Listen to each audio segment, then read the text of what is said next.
I'm Umbreon Libris, and today we're doing another mystery Pokemon redesign? Design? Challenge? Let's call it a challenge. Mystery Pokemon Design Challenge. If you didn't see the first Mystery Pokemon Design Challenge, you can see it here, but the premise is this. One of my viewers gives me 2 Pokédex entries for a real Pokemon, but without telling me what that Pokemon is. Then, assuming I don't recognize the entries, I use them as a starting point to come up with a brand new Pokemon. It's a really fun exercise for me, and you guys seemed to enjoy it last time too, so let's give this another try. This time I asked my patrons to choose the dex entries for me, and the first one to get back to me was Yagerfmir with this doozy. It battles skillfully with its 6 arms, but spends most of its time peacefully meditating in caves deep beneath the sea. Okay, 6 arms, fighting, meditating, living in a cave deep beneath the sea, lots to go on, but there's a second dex entry to consider. With a flashing slash of its giant claws, it cleaves seawater or even air right in two. What? So now this marine meditating fighting creature with 6 arms also has claws? Yeah, that was a tough one. The way I initially interpreted the text was that this creature had claws on all 6 of its arms, which really stumped me for like an entire day because I just could not conceive of what kind of creature would have 6 clawed arms.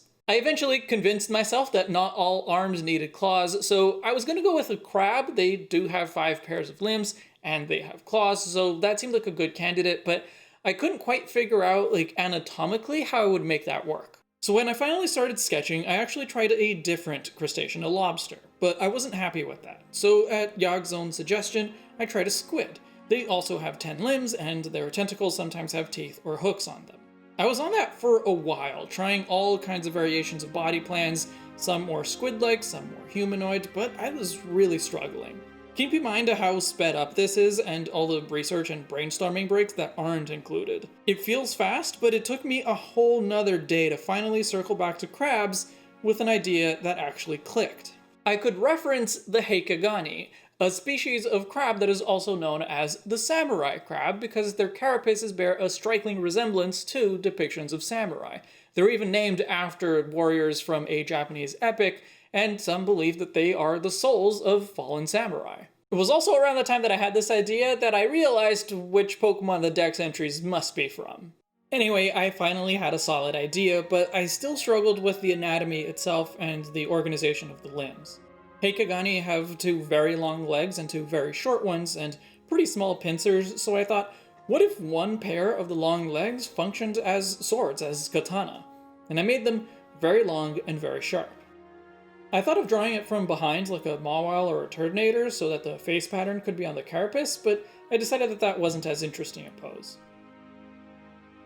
It took a lot of trial and error, but eventually I did get to a body configuration that I was happy with.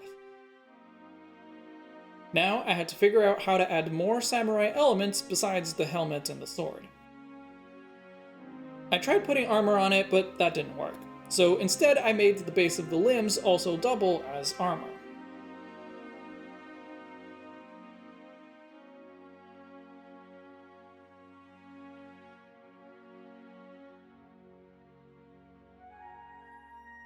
Here I changed the design of the face to more clearly resemble the Heikagani carapace.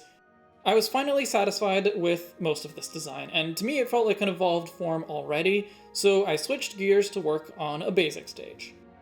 I decided this one would be more of a proper crab, and eventually drew it in a way to make the face pattern on the carapace nice and visible. Then I realized I had the sizes of the legs totally flipped, and had to redraw most of them.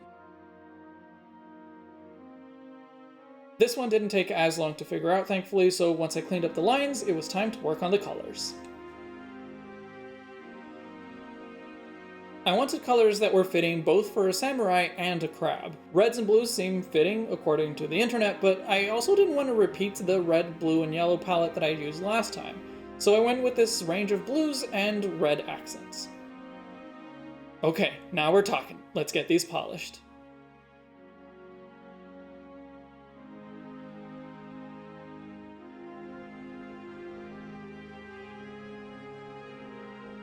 One last minute change to the evolved form was to make the horns on the helmet, which by the way would also be its feelers, look a little bit more angular, like the basic stage.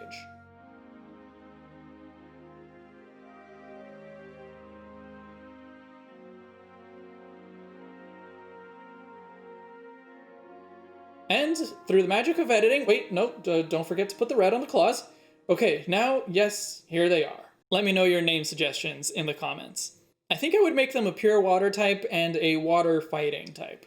I'm very happy with the concept, but the execution probably could use more work, although that's probably going to be a constant in this series where I'm creating whole Pokemon by myself, almost without feedback, and in a matter of a few days.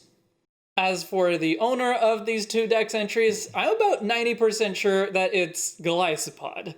And the correct answer is... yes, Golisopod! I was pretty close there again. Isopods are also crustaceans just like crabs, and Golisopod does have a bit of a samurai thing going, although I can't really see it meditating. Anyway, let me know if you enjoyed this video. Likes, comments, shares all go a long way, and if you're new here, you can subscribe. I'm Umbreon Libris. I'll see you in the next chapter.